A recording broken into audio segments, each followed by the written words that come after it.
Olá, pessoal. Começando mais uma aula de ciências do nono ano. A gente vai falar um pouco agora sobre a genética. A genética é um ramo da biologia que estuda a hereditariedade, que são características do nosso corpo, né, dos seres vivos, que são passadas de geração para geração. E todas essas características são passadas através de um código que a gente conhece hoje como o DNA.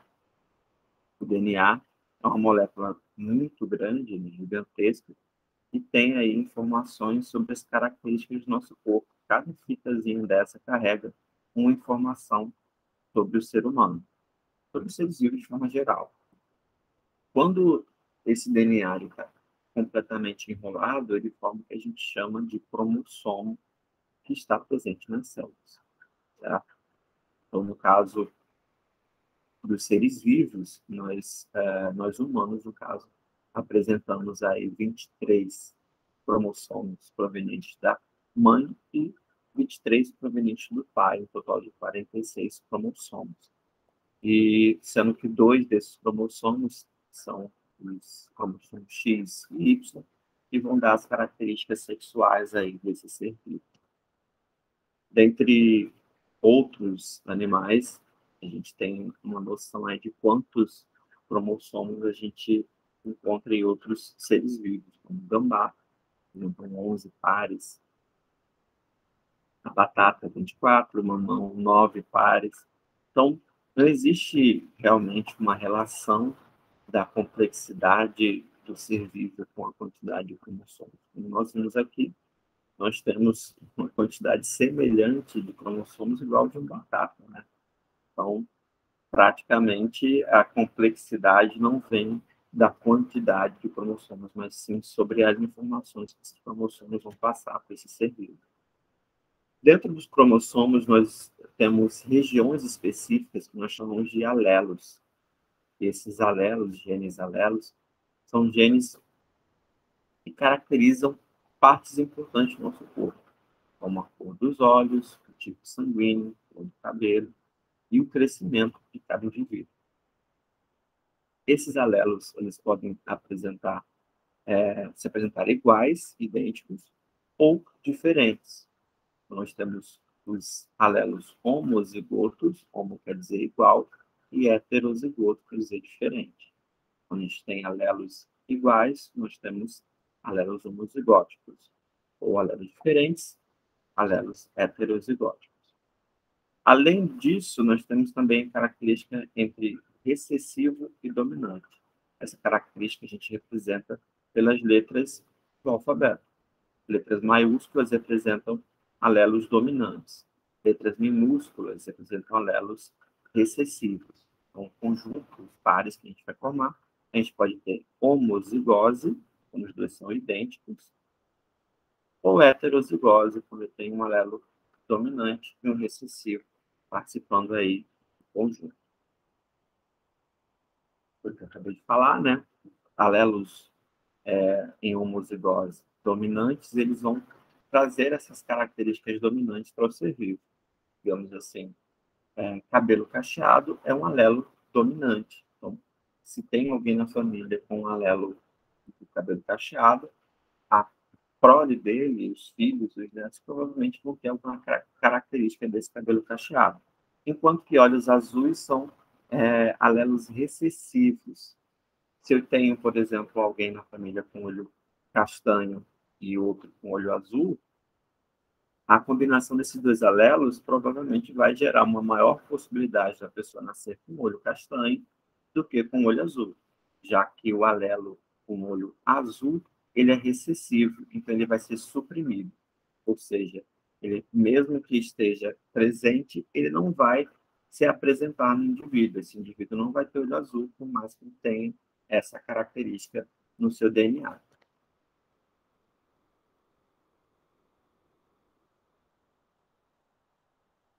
Então, como ocorre a deriva genética? A gente tem vários efeitos aqui que podem ter gerado as diferenças genéticas entre indivíduos. Então, podemos ter insetos de cores diferentes e, por algum motivo, seja ele por um motivo fundador ou motivo de gargalo, tenha selecionado esses animais.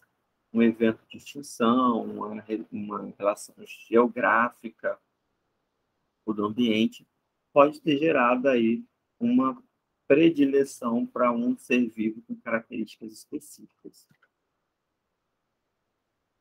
Como eu havia falado, a combinação entre os genes do pai e da mãe são combinações, aí, proporções iguais, né?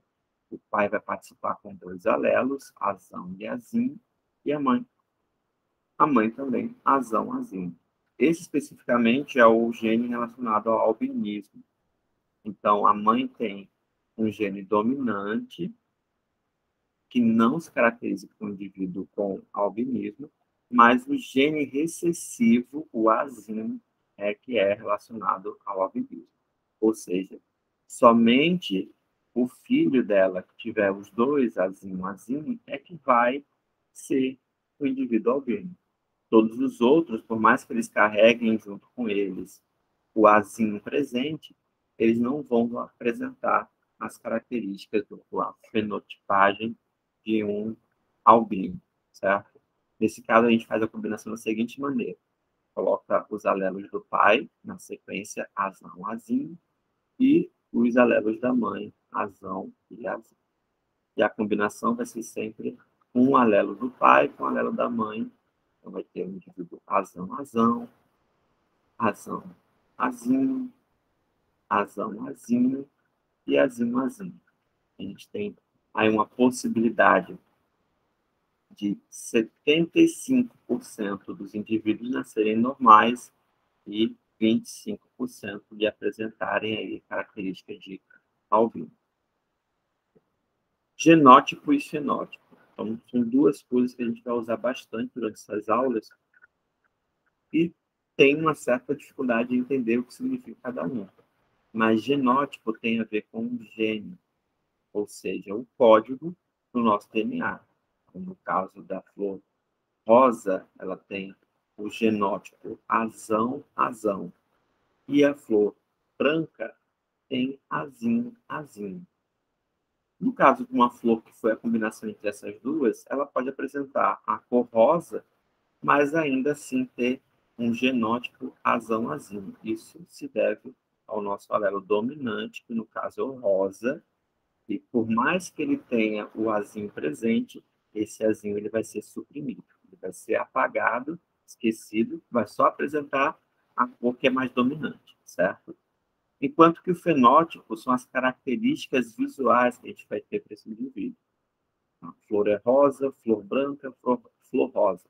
A gente não tem informações específicas sobre o gene, mas sim sobre a expressão desse gene. Qual a forma que a flor vai ter, qual a cor que ela vai ter, qual o tamanho que ela vai ter, entre outras coisas. Na próxima aula, vamos estudar como é que funciona isso e quem foi Mendel. O Mendel, que estudou toda essa relação da genética, do DNA e das combinações entre indivíduos que passam informações genéticas através da hereditariedade. E até a próxima aula. Espero que vocês tenham gostado. Estudem. Tchauzinho.